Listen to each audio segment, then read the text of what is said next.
হচ্ছে আমার হাজবেন্ড শাহজাহান মালয়েশিয়ায় থাকে, আর আমার এক ছেলে এক মেয়ে। আমি ওদেরকে নিয়েই থাকি। আমাদের বাড়িতে আমি একাই থাকি আমার দুটো বাচ্চা নিয়ে। তো রাতের আনুমানিক 3টা বা 3টা প্লাস তখন হচ্ছে আমি ঘুমিয়েছিলাম এই বেডে। তখন আর কি মানে প্রথমে একজন মানে লোক তো অনেক 6-7 জন লোক, কিন্তু হচ্ছে কি তারা বাহিরে ছিল, এক এক গেটে গেটে দাঁড়িয়েছিল। তো হচ্ছে আর ভিতরে ঢুকছে হচ্ছে দুজন। একজন ফার্স্ট টাইম আমার হচ্ছে হাত ধরছে, হাত ধরে ওই বটি ধরছে। আর বাহিরে যারা ছিল তাদের কিন্তু সবারই তাদের কাছে অন্যান্য অস্ত্র ছিল। আর হচ্ছে বটি দিয়ে হচ্ছে আমার গলায় ধরে ফেলে।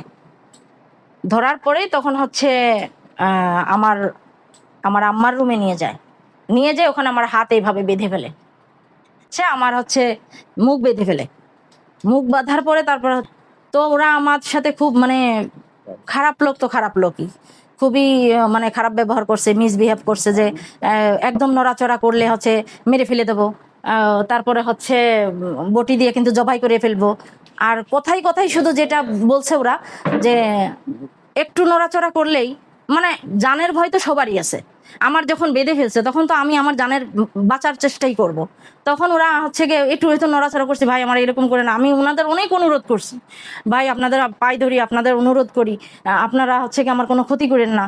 তারপরে হচ্ছে ওনারা বলছে, এই কথা বেশি বললেই তোর বাচ্চা জব করে দেব। তো এরকম করে তারপরে হচ্ছে ওই ঘর থেকে আমার এখানে নিয়ে আসে। এখানে নিয়ে আসার পর যে কি কি আছে সব বের করে দেয় এরা।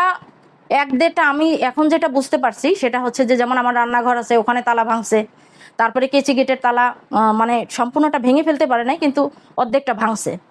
তারপরে আমার আম্মার রুম দিয়েই আর কি আমার রুমে প্রবেশ করছে। ওই রুমের হচ্ছে গিয়ে ছিটকেনি খুলে মানে ওখানেও কিছু ভাঙা ভাঙি করছে, করে আর কি আমার রুমে আসছে।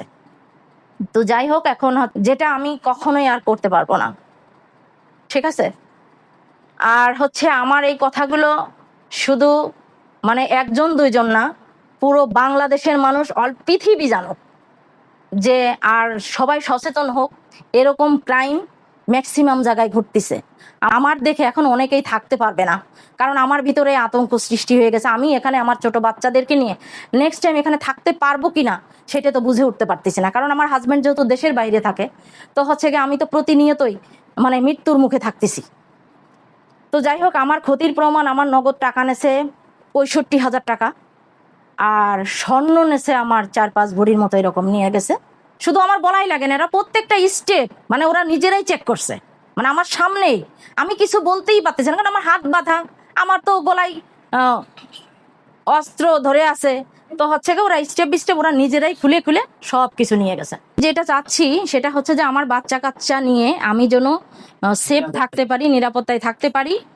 আর হচ্ছে যে আর আমাদের আমাদের এখানে সবাই যেন, আমার এই যে এরকম একটা ঘটনা ঘটছে, এরা যে একটা ডাকাত টিম, এরা তো আমার বাড়িতে ক্ষতি করছে, আরেকজনের বাড়িতে করবে।